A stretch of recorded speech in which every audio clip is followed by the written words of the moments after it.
awalnya Pak Muzaki, awalnya Pak Ustaz adalah dia kan menyembunyikan PSN itu batasnya di mana.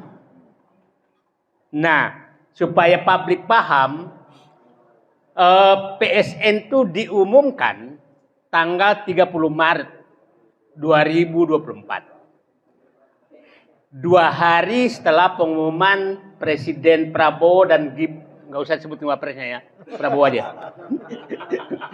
Presiden Prabowo diumumkan jadi presiden. Itu diumumkan sebagai PSN PIK 2 dan BSD. Jadi kalau ada yang menyatakan agak jauh dari hadiah, pengorbanan tanda kutip, pemaksaan tanda kutip kepada pemilik PIK 2 dan BSD, bahwa itu hadiah, agak susah dibantah. Agak susah dibantah karena keputusan Menko Perekonomian itu baru keluar 15 Mei. Jadi diumumkan 30 Maret, baru keputusannya 13 Mei. Berarti hampir sebulan lebih.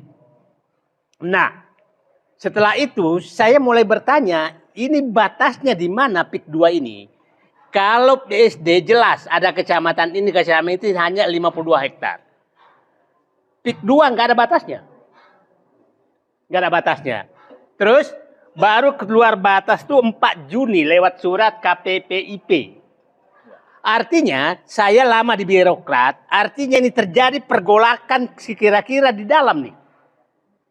Ini apakah semua di PIK 2 kan apa tidak? Oke Pak ya. Nah, setelah itu, setelah pengumuman April, semua nama PIK itu, Pantai Indah Kapuk 2 sampai 11, itu diubah semua menjadi PIK 2. Dulu Kronjo PIK 9. Mekar Baru 10. Tanara 11. Dan seterusnya Pontang ke sini. Setelah keluar PSN PIK 2 diubah menjadi PIK 2 semua. Dan pelangnya saya punya semua fotonya. Jadi, nah, artinya ada rencana penyelundupan hukum terhadap PSN PIK 2. Bahwa seluruh wilayah Banten yang diinginkan loh ya, yang diinginkan oleh pengembang PIK 2 ini adalah PSN. Karena ditutupi batasnya. Nah, sehingga muncul kecurigaan saya, ini siapa yang main? Nah, disitulah muncul darah bugis saya, darah perintis kemerdekaan dari bapak saya. Ini saya harus turun, ini nggak benar ini negeri ini. Masa seluruh Banten harus diusir demi PIK 2 ini? Nah, turunlah saya dengan berbagai risiko, tapi nah, loh ini nggak benar nih. Nah, sehingga saya yakin, nah repotnya sekarang ini, kalau saya ngomong kan dianggap provokator. Begini, kita membela rakyat kok dianggap provokator. Kita membela rakyat mengetahui haknya kok justru provokator.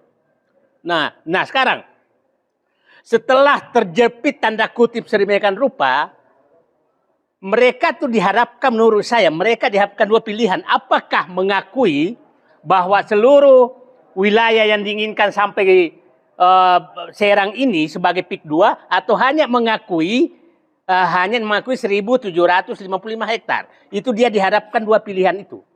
Nah, kalau dia mengakui keseluruhannya, udah keburu keluar suratnya bahwa hanya 1.755 hektar. Kalau dia tidak mengakui, artinya kepilihannya tadi kan, kalau dia mengakui bahwa seluruh yang dikasih plang itu PIK 2 adalah PSN, maka dia tidak punya landasan hukum. Oke?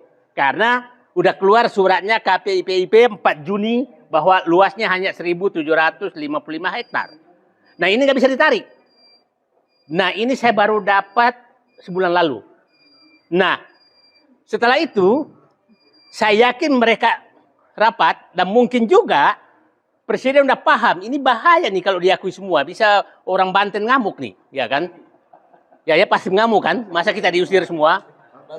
Nah, akhirnya narik mundur, bahwa yang diakui hanya yang 1.755 hektar. Itulah yang keluar pertama dari Menteri ATR BPN. Menteri ATR BPN menyatakan 1.755 hektar. Nah, dengan terpaksa keluarga jubir-jubir mereka yang ada juga berbaju pejabat, tapi kita tahu dia jubir. Nah, jubir mereka menyatakan, ya kawan, menyatakan bahwa PSN PIK 2 hanya di wilayah 1.755 hektar. Artinya seluruh wilayah di luar itu bukan PSN. Oke? Artinya apapun yang dilakukan di itu adalah bukan pemerintah, itu swasta murni. Artinya kita pertanyakan, kan di mana-mana pelangnya didukung Abdesi. Nah, kalau bukan pemerintah, apa hubungannya Abdesi sebagai pendukung? Ada Abdesi enggak? Ada lurah di sini, Pak Desa. Nah, apa hubungannya secara hukum bahwa Abdesi mendukung? Nah, saya punya keyakinan bahwa mungkin kepala desa saat itu nggak tahu bahwa ini tidak masuk mungkin awalnya memang ingin merencanakan bahwa seluruh wilayah yang diinginkan ini masuk PSN. Tapi tekanan publik, termasuk masyarakat Banten yang menekan, ini nggak bisa diakui ini. Terpaksa mundur. Nah, dengan mundurnya sekarang begini, maka nanti ahli hukum yang menceritakan, menghadapi problem besar. Dasar hukum apa mereka melakukan penggusuran? Ya? RT UTR. Nah, ini saya bawa peta, baru saya dapat tadi. Ini peta rencana tata ruang Tangerang. Ini sampai 2031. Tidak ada sama sekali wilayah untuk pemukiman. Masih pertanian, masih tambak, masih apa. Hijau semua ini. Terus pertanyaan saya, mereka menggusur rakyat, itu apa dasar hukumnya? Nggak ada RUTDR, nggak ada izin lokasi.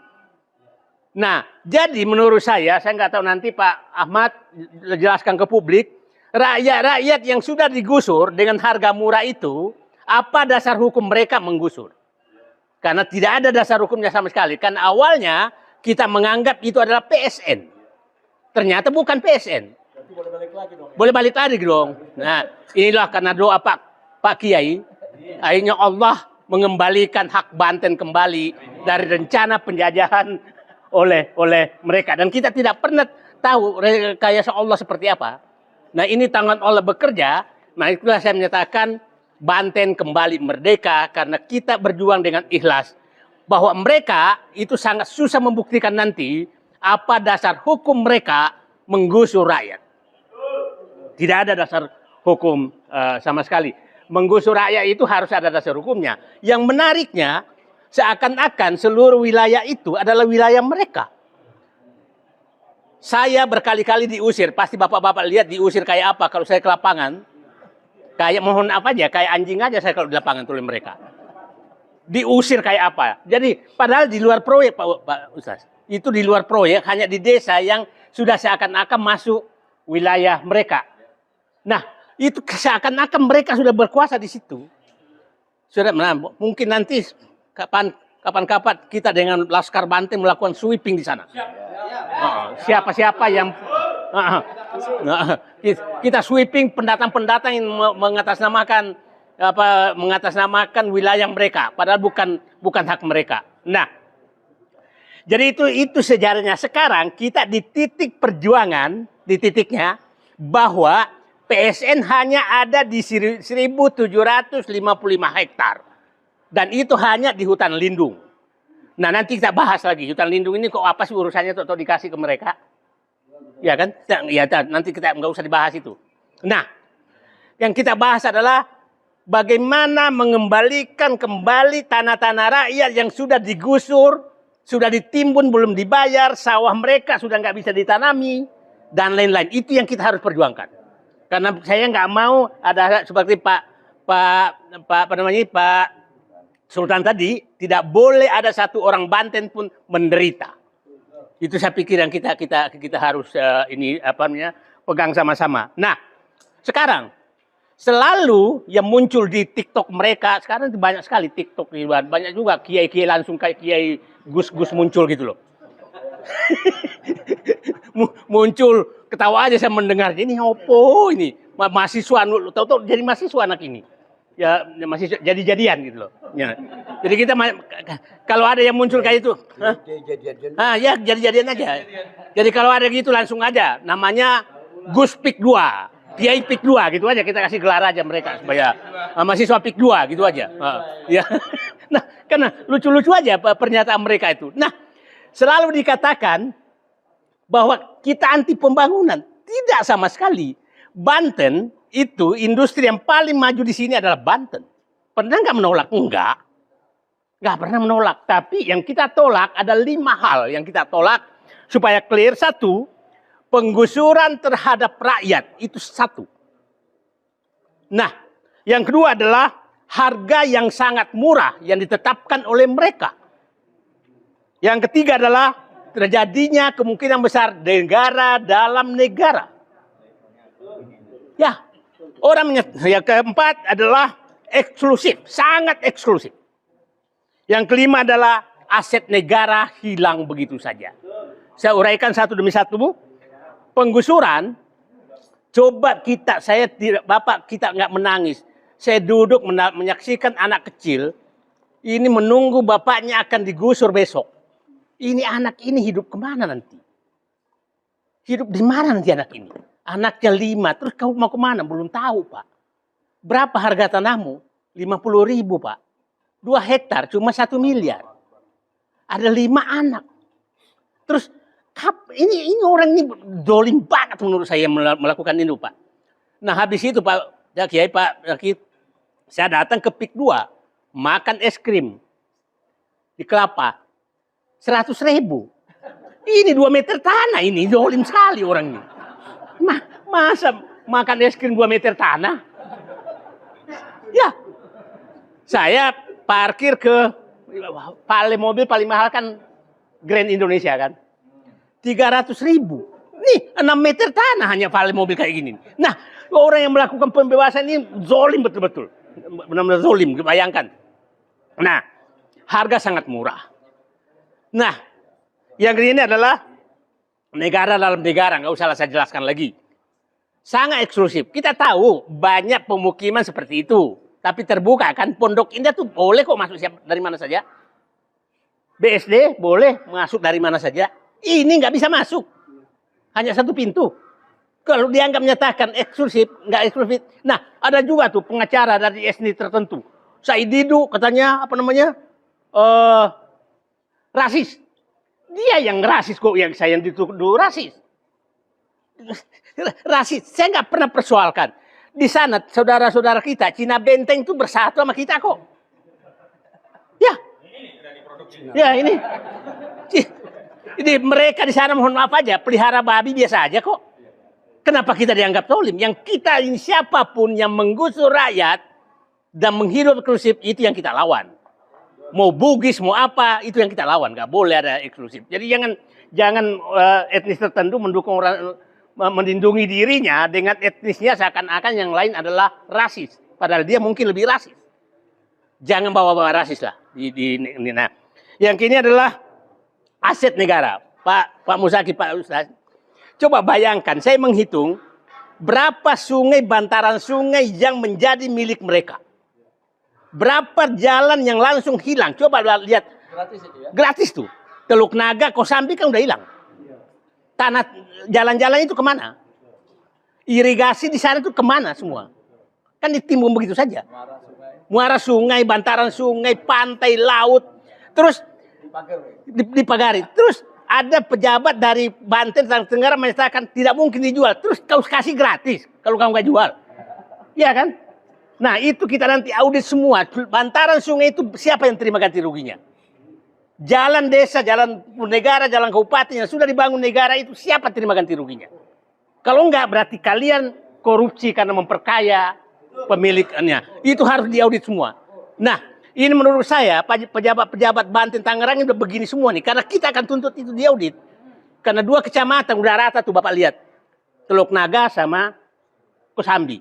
jalan itu kemana, bekas musola di situ kemana, bekas masjid di situ kemana. Iya kan Pak? Nah itu kan aset negara semua. Nah mungkin juga para kepala desa ini takut diaudit semua tuh nanti. Ya, dan kita harus audit, nggak ada jalan lain. Harus diaudit, nanti kita turunlah mengaudit mereka. Nah sekarang awalnya Bapak dan Ibu semua, PIK 2 itu sebenarnya Pantai Indah Kosambi. Itu PIK 2. Nah, Pantai Indah Kapuk setelah itu Pantai Indah Kosambi. Tapi karena keluar nama PIK 2, maka diubah semua menjadi PIK 2. Teluk Naga tuh Pantai Indah PIK 3. Nah, karena keluar PSN PIK, maka dikasih semua nama PIK. Jadi PIK 2 itu Pantai Indah Kosambi. Itu awalnya. Nah, Pantai Indah Kasemen kali ya. Bisa jadi Karangantu ya, Pantai Karangantu gitu lah. Ya, yang ini dia selalu menyatakan dampaknya menambah tenaga kerja. Ini gimana cara menghitungnya? Petani, nelayan, apa segala, itu kan tenaga kerja di sana semua sekarang. Setelah Anda gusur, maka dia berubah. Setelah Anda gusur, maka dia berubah menjadi pemungut sampah. Ya, mereka berubah jadi itu. Yang di awalnya tuan terhadap tanahnya, tuan terhadap keluarganya, tuan terhadap perahunya, tuan terhadap ininya, Anda ubah menjadi penarik sampah, pemungut sampah di komplek orang kaya. Terus itu namanya tenaga kerja. Gimana logika mereka? Nah kita tahulah, kita tinggal di komplek, berapa orang sih yang jadi satpam? Berapa orang sih pemungut sampah? Terus kau usir orang yang puluhan ribu yang tadi tanahnya masih ini semua, itu kok Anda menyatakan menambah tenaga kerja? Di mana logikanya? Dan gajinya berapa kita tahulah. Nah, terus dia bilang pertumbuhan ekonomi. Betul. Kalau kita mau pertumbuhan ekonomi, maka jual aja seluruh Banten, itu tumbuh ekonominya. Ini orang yang menghilangkan namanya variabel kedaulatan, kemerdekaan di dalam otaknya. Yang ada di otaknya hanya ekonomi, dan ekonomi. Itu menurut saya sudah perlu dipertanyakan nasionalisme mereka. Kalau masih ada yang ngomong seperti itu, walaupun dia mantan jenderal, kita pertanyakan, apakah kamu masih punya nasionalisme? Itu clear sekali. Nah, kalau nggak punya nasionalisme, tinggalkan kan Indonesia, pergi ke sana kemana-mana. Jangan kayak menteri lain, kalau nggak bayar pajak tinggal ke Indonesia katanya kan. Ada kan jenderal juga ngomong gitu.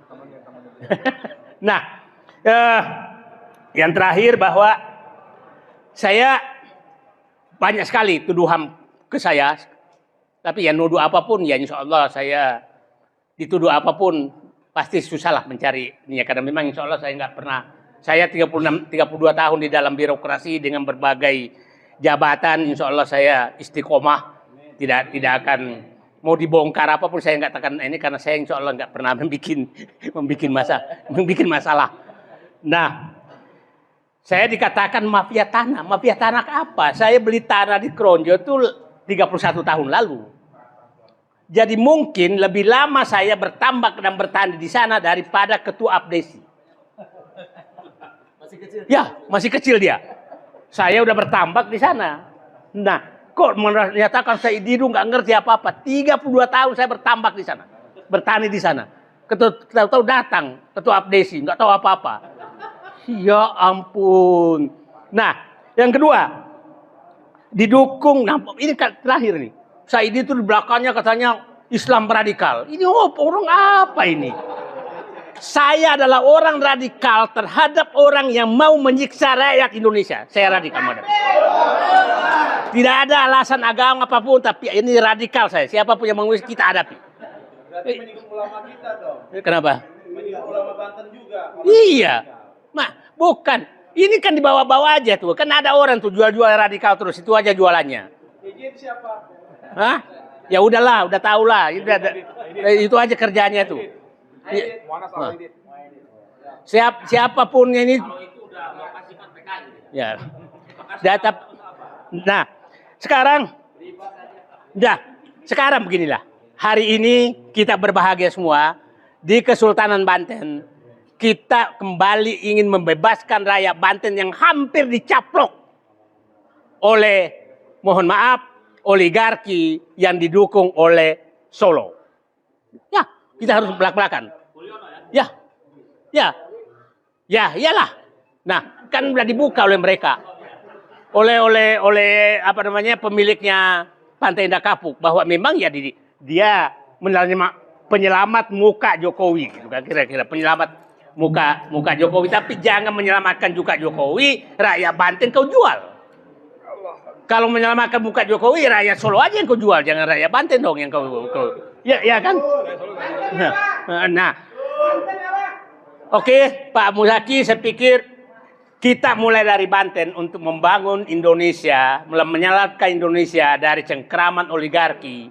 Saudara kita banyak yang mengalami hal yang sama, tapi insya Allah kita copy paste semangat perjuangan teman-teman semua ini teman-teman dari Jakarta ini orang-orang yang tidak pandang bulu lagi untuk berjuang, dan Pak Muzaki, Pak Kiai, ini memberikan kami semangat kembali, dan saya betul mulai agak ketawa karena ancaman mulai berkurang, tapi sebenarnya ya bagus juga sih, nambah semangat itu kalau ada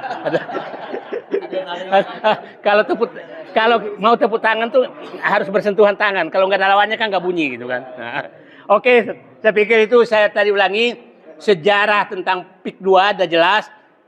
Titik kita sekarang adalah bahwa